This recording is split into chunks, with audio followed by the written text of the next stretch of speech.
ආයුබෝවන් ඔයාලට. ඔන්න අද මම ඔයාලට ගෙනාවේ වෙනස්ම විදිහේ අලු රොටි වර්ගයක්.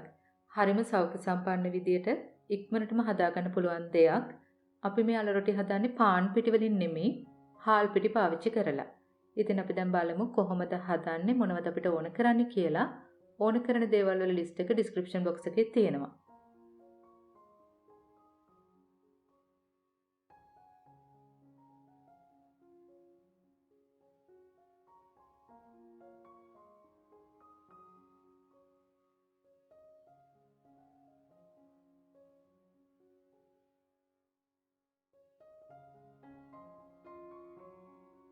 දැන් අපි කරි එක හදාගන්න මම මේ පෑන් එකට එකතු කරනවා තෙල් මේස හැඳි 1/4ක් විතර. තෙල් ටික රත් වෙනකොට රම්පෙ කොලයක් දාලා බැද ගන්න. ඊළඟට මම එකතු කරනවා සුදු ලුණු බිකි 2කුයි පොඩි ඉඟුරු කෑල්ලකුයි. ඒ ටික හොඳටම චොප් කරලා එකතු කරන්න.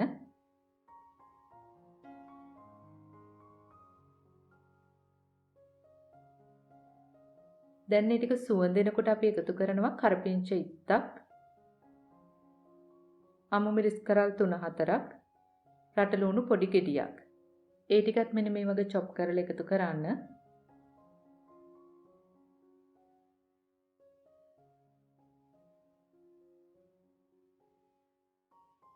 ඊළඟට ඔයාලගේ රස අනුව ලුණු කුඩුයි කහ කුඩු තේ හැඳි 8න් එකක් විතරයි එකතු කරන්න.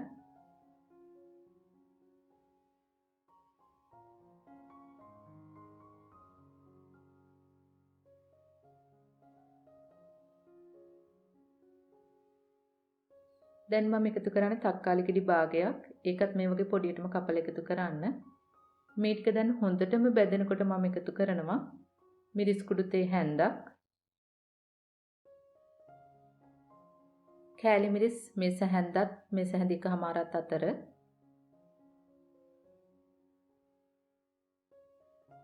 ඔයාලා කැමති නම් චිකන් කරි කුඩු එකතු කරන්න පුළුවන් තේ හැඳි කාලක් විතර.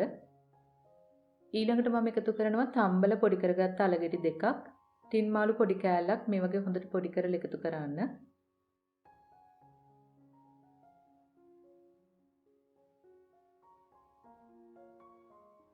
මේක බෝලයක් වගේ කැරකිලා එන පදම දක්වාම ඔයාලා මේක කවලම් කර කර හදන්න ඕන.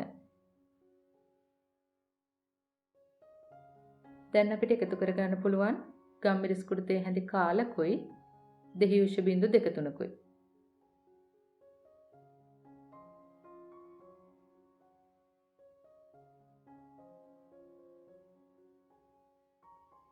දැන් ඔයාලට පේනවනේ මෙන්න මේ වගේ බෝලයක් වගේ කැරකිලා එන පදමට තමයි අපි මේක ගන්න ඕන.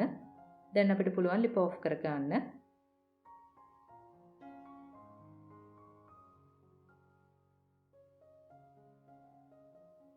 මම දැන් මෙතන අරගෙන තියෙනවා තම්බල පොඩි කරගත්ත අලගෙඩි 2ක්. ඒකටම මම එකතු කරනවා සීනි මේස හැඳි භාගයක්, රස අනුව ලුණු. දැන් මේ ටික අතින් හොඳට පොඩි කරගන්න. සීනි දිය වෙන තුරුම ඔයාලා මේක පොඩි කරගන්න ඕන.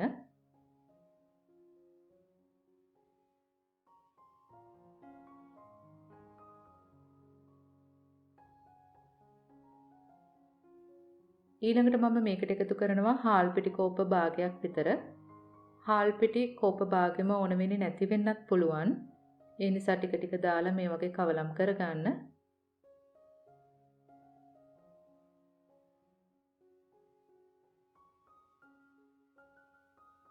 මේ ටික ඔක්කොම එකට එකතු වෙන්න මම පාන් පිටි මේස හැන්දක් එකතු කරනවා.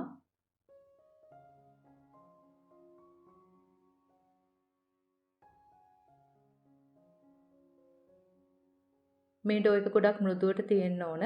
එහෙම නැත්නම් මේක ගොඩාක්ම ඝන වුණොත් අපිට හදාගන්න බැරි වෙනවා. ඉතින් ගොඩක්ම ඝනයි වගේ නම් ඔයාලට පුළුවන් වතුර චුට්ටක් එකතු කරලා මෘදුවට මේ ඩෝ එක හදාගන්න. මම දැන් ඩෝ එකෙන් බෝල 4ක් හදනවා.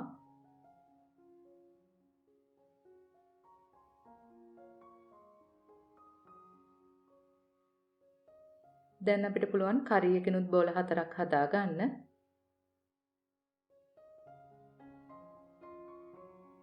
ඊළඟට අතේ තෙල් හොඳට තවරලා අත උඩ තියලා මේ වගේ තුනී කරන්න.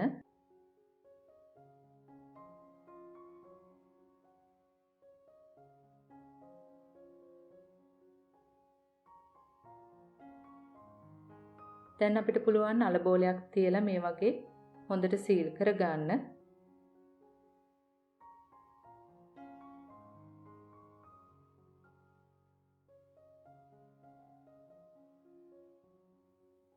මේ වගේ වටේට කැඩෙනව නම් පැලුම් නැති වෙන විදිහට ලස්සනට මෙන්න මෙහෙම හදාගන්න.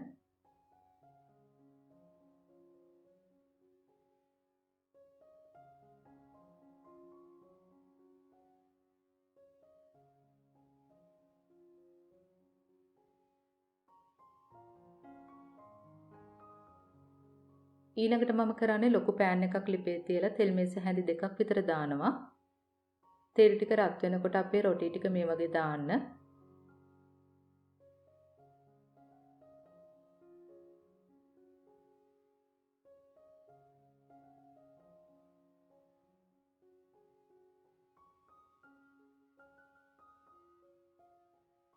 දැන් හරව ලස්සන පාටට එන විදිහට හදාගන්න.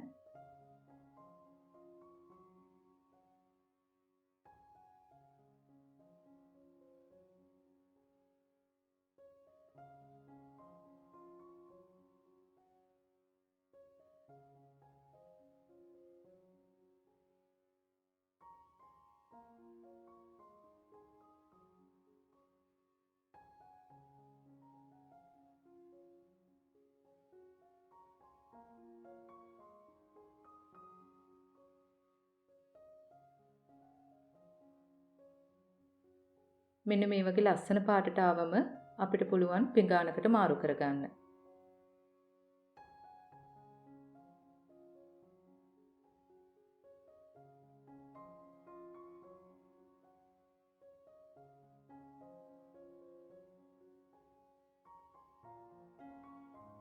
අපි දැන් එකක් කඩලත් බලමු ඇතුළ කොහොමද තියෙන්නේ කියලා. මෙන්න මේ වගේ හරිම රසවත් සැරට තියෙන කරි එකක් එක්ක අපේ රොටි එක ලස්සනට තියෙනවා. ඉතින් ඔයාලට මේක උදේ කෑමට, රෑ කෑමට, හවස තේ වේලාවට ලේසියෙන්ම හදන්න පුළුවන්. මේ රොටි එක හදන්න වැඩි වෙලාවක් යන්නෙත් නැහැ.